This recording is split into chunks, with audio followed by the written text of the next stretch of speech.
السلام علیکم ورحمۃ اللہ وبرکاتہ۔ امید ہے کہ آپ حضرات خیر و عافیت سے ہوں گے۔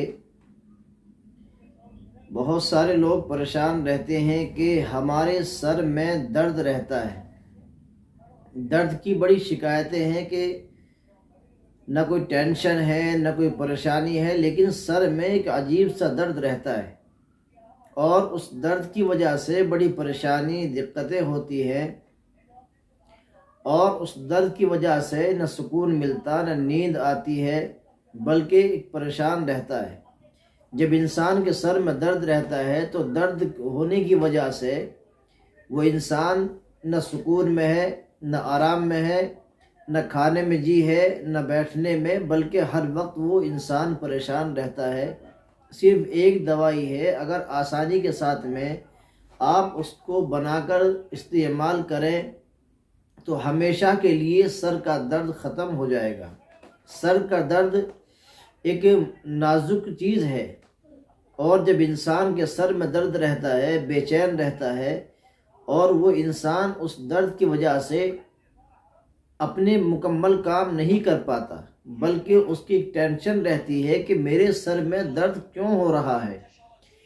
اگر معلوم کیا جائے کوئی ٹینشن ہے، وہ کہتا ہے کہ ٹینشن بھی نہیں ہے، کوئی پریشانی بھی نہیں ہے، لیکن ایک عجیب سا سر گھومتا ہے سر کے درد کی وجہ سے۔ بعض مرتبہ سر میں درد اگر ہے تو اس درد کی وجہ سے آنکھوں کے اندر بھی کمزوری پیدا ہو جاتی ہے اور آنکھوں کے اوپر اس کے اثرات پڑتے ہیں۔ تو یہ صرف آسان نسخہ ایک دوائی ہے، منڈی بوٹی، آپ لے لیں 20 گرام۔ سر کے درد کے لیے منڈی بوٹی 20 گرام لے کر اور اس کو باریک پیس لیں، باریک پیس کر چھان کر ایک برتن میں محفوظ کر لیں۔ 1 چمچ صبح 1 چمچ شام تازہ پانی کے ساتھ میں اس دوائی کو استعمال کریں۔ چند دن آپ یہ دوائی استعمال کریں گے، سر کا درد ہمیشہ کے لیے ختم ہو جائے گا، اور سر کا درد کی وجہ سے جو بے چینی اور طبیعت کے اندر اداسی رہتی ہے، میں سمجھتا ہوں کہ چند دن کھانے کے بعد آپ کا درد، سر کا درد ختم ہو جائے گا اور ہمیشہ کے لیے ختم ہو جائے گا۔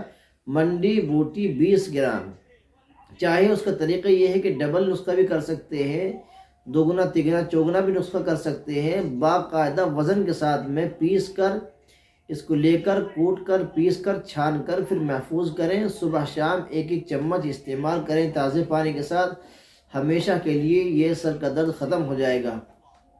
ہمارے چینل پر اگر آپ نئے ہیں تو اس کو سبسکرائب کریں، بیل آئیکن کی گھنٹی کو دبا دیں، دوسروں کو شیئر کریں، اور انشاءاللہ پھر ملاقات کریں گے۔